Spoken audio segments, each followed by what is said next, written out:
ಜ್ಞಾನ ವಿಕಾಸ ಕಾರ್ಯಕ್ರಮದ ವಾತ್ಸಲ್ಯ ಮನೆ ಹಸ್ತಾಂತರ.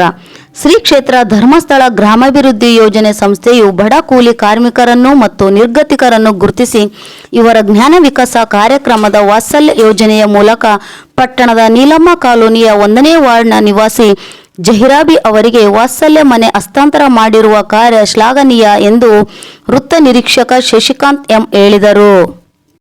ಪಟ್ಟಣದ ನೀಲಮ್ಮ ಕಾಲೋನಿಯಲ್ಲಿ ಶ್ರೀ ಕ್ಷೇತ್ರ ಧರ್ಮಸ್ಥಳ ಗ್ರಾಮಾಭಿವೃದ್ಧಿ ಯೋಜನೆ ಸಂಸ್ಥೆಯ ವತಿಯಿಂದ ವಾತ್ಸಲ್ಯ ಮನೆ ಹಸ್ತಾಂತರ ಕಾರ್ಯಕ್ರಮ ಹಮ್ಮಿಕೊಂಡಿದ್ದು, ಕಾರ್ಯಕ್ರಮ ಉದ್ಘಾಟಿಸಿ ಮಾತನಾಡಿದ ಅವರು, ಮನೆಗಳ ನಿರ್ಮಾಣ ಮತ್ತು ಹಸ್ತಾಂತರ ಧರ್ಮಸ್ಥಳ ಗ್ರಾಮಾಭಿವೃದ್ಧಿ ಯೋಜನೆಯ ಪ್ರತಿ ಗ್ರಾಮದಲ್ಲೂ ಸಮೀಕ್ಷೆ ನಡೆಸಿ ಅಸಹಾಯಕರನ್ನು ಗುರುತಿಸಿ ಅವರಿಗೆ ಮನೆಗಳನ್ನು ನಿರ್ಮಿಸಿಕೊಡುತ್ತಿದೆ.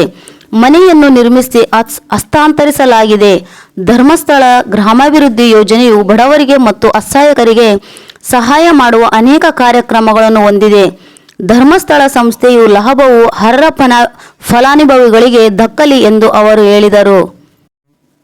ಈ ಸಂದರ್ಭದಲ್ಲಿ ಧರ್ಮಸ್ಥಳ ಸಂಸ್ಥೆ ಯೋಜನೆಯ ಜಿಲ್ಲಾ ನಿರ್ದೇಶಕ ಮೋಹನ್ ನಾಯಕ್, ಪಟ್ಟಣ ಪಂಚಾಯಿತಿ ಅಧ್ಯಕ್ಷ ವೈ ಭೂಪನಗೌಡ, ಚುಕ್ಕಿ ಸೂಗಪ್ಪ ಸೌಕಾರ್, ಅಯ್ಯನಗೌಡ ಐರೆಡ್ಡಿ, ಜ್ಞಾನಮಿತ್ರ, ತಾಲೂಕು ಯೋಜನಾಧಿಕಾರಿ ಚಂದ್ರಹಾಸ್, ಕಾಂಗ್ರೆಸ್ ಮಹಿಳಾ ಘಟಕದ ಅಧ್ಯಕ್ಷೆ ರೇಣುಕಾ ಅರಿಕೇರ, ಶಿವ್ ಸೌಕಾರ್, ಮಹಿಳಾ ಶಕ್ತಿ ಸಬಲೀಕರಣ ಸಂಸ್ಥೆಯ ವಿಜಯರಾಣಿ, ಪಟ್ಟಣ ಪಂಚಾಯಿತಿ ಸದಸ್ಯ ಕೃಷ್ಣ ನಾಯಕ್, ಪತ್ರಕರ್ತರಾದ ಧ್ವನಿ ಸಂಘದ ಅಧ್ಯಕ್ಷ ರಾಜು ಗಿಂಡಿ, ಗೌಸ್ ಪಾಷಾ, ಮುಸ್ಲಿಂ ಸಮುದಾಯದ ಜಮುತಾಜ್ ಮುಖ್ಯಸ್ಥ ಮನ್ಸೂರ್ ಸಾಬ್ ಹಾಗೂ ಯೋಜನೆಯ ಜ್ಞಾನ ವಿಕಾಸ ಸಮನ್ವಯಾಧಿಕಾರಿ ಯಶೋಧ, ಮೇಲ್ವಿಚಾರಕಿ ವನಿತಾ ಹಾಗೂ ಸೇವಾ ಪ್ರತಿನಿಧಿಗಳು, ಯೋಜನೆಯ ಸಿಬ್ಬಂದಿಗಳು ಉಪಸ್ಥಿತರಿದ್ದರು.